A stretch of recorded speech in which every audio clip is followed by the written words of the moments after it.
if I can do this. I miss you, my brother. We have lost such a great person.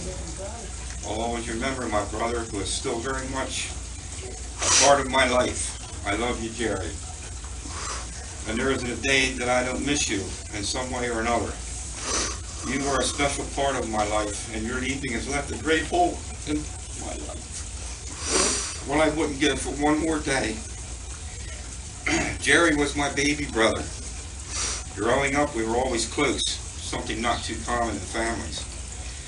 We always had things to reminisce all through the years, like the time he shot me in the face in our living room while playing cowboys and Indians. Somehow a bullet got lodged in the toy gun we were using.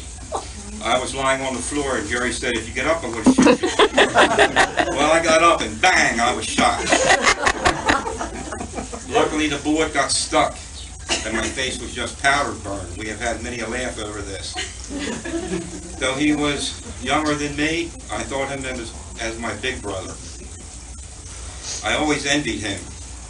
It was a good kind of jealousy, one with love and admiration. He did everything better than me. What a ball player he was.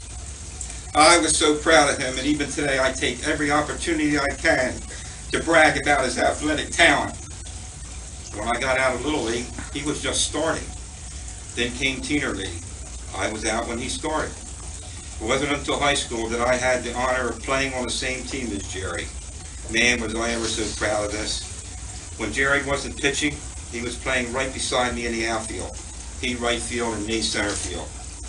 When he pitched batting practice, all I could do was foul the ball off. You would think he'd give me a break. His little brother, you know. We did a lot of partying together. Well, Jerry always came to my rescue when I got a little frisky with the girls. And their boyfriends were ready to slam me. On more than one occasion, Jerry got in between me and all was well. Thank you, Jerry. I always envied him in his relationship to his kids. He was close to them and they to him.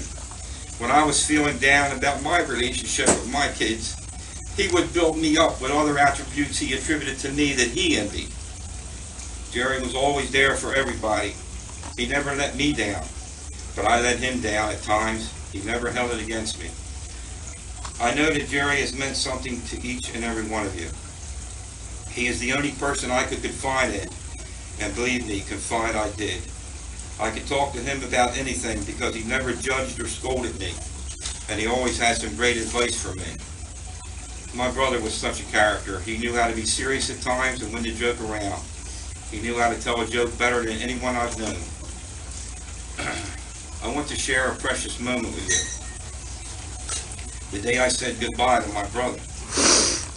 As my sister and I were ready to leave the hospital that day, Jerry said, "You don't have to bend over the bed."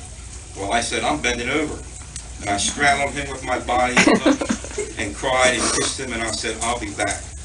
I was going back to Delaware with intentions of coming back. That evening late, there was a knock on my sister's door. It was Marge. She said Jerry asked her to promise before she went home to stop and see how Jim was doing, to see how I was doing. Here my baby brother was dying, and he was concerned about me. I will cherish this forever. In one word, Jerry was a man who gave. He was living proof of how fine a person can be. A loving husband to Marge, and oh, how he loved you, Marge. A devoted father to all his children. He gave much cheerfulness to others.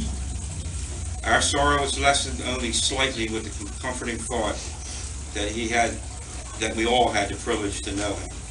I recall someone once commenting about a man and his contribution. It went something like this: "It's not the years and a life that counts. It is the life in the years." I say to all here today, Jerry lived. Let's be thankful for all the special moments that my brother Jerry has left us. I know he will continue to live on in our hearts and minds.